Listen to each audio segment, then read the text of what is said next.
एक चरवाहे का बेटा चीमो हर रोज अपनी भेड़ें चराने के लिए मैदान में जाया करता था। वह रोज सुबह भेड़ों को लेकर हरे भरे मैदानों की ओर चल पड़ता था। सूरज डूबने से पहले ही वह घर को वापस चल देता था।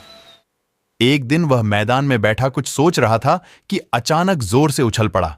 उसने अपनी टोपी जोर से हवा में उछाल दी। टोपी हवा में उछलकर उधर से गुजर रहे घोड़े के मुंह पर जा गिरी। अचानक टोपी गिरने से घोड़ा बिदक गया और अपनी पिछली टांगों पर खड़ा हो गया। घोड़े के अगले पैर ऊपर उठ जाने से घुड़सवार खेत में जा गिरा। इस घोड़े पर सवार युवक शहर के बड़े व्यापारी का बेटा था। वह सज धज कर पिता के काम से कहीं जा रहा था। युवक को बहुत जोर का क्रोध आ गया। वह कपड़े झाड़कर खड़ा हो गया और चिल्लाकर चरवाहे के लड़के से बोला, ए लड़के, तुम्हें जरा भी अक्ल नहीं? तुमने मेरे घोड़े को डरा दिया और मुझे गिरा दिया। चीमो बोला, मैंने तो खुशी में टोपी उछाली थी। मुझे क्या पता था कि यह घोड़े के पास गिरेगी और घोड़ा डर जाएगा। ऐसी क्या खुशी मिल गई तुम्हें? जरा हमें भी तो बताओ, और अगर मुझे चोट लग जाती तो तुम्हारी खैर नहीं थी।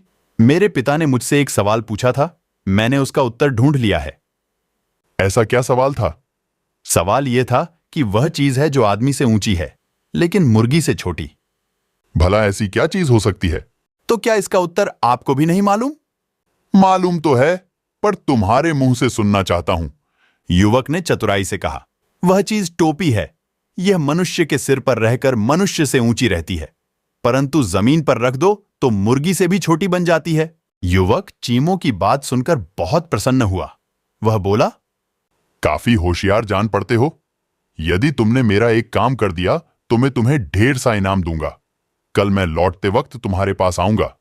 तुम मेरे लिए एक ऐसी भेड़ का इंतजाम करके रखना जो न काली हो, न भूरी हो, न सफेद हो और न ही चितकबरी हो। यह कहकर वह युवक वहां से चला गया। चीमो उसके जाने के बाद सोचता रहा।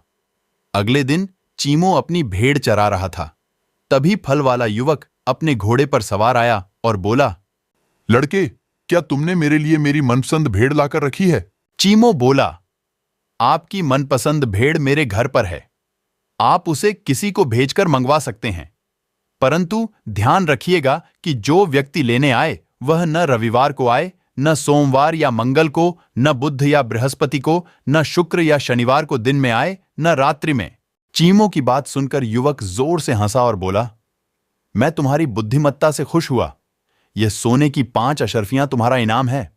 यदि तुम कभी कोई नौकरी करना चाहो तो मेरे पास चले आना।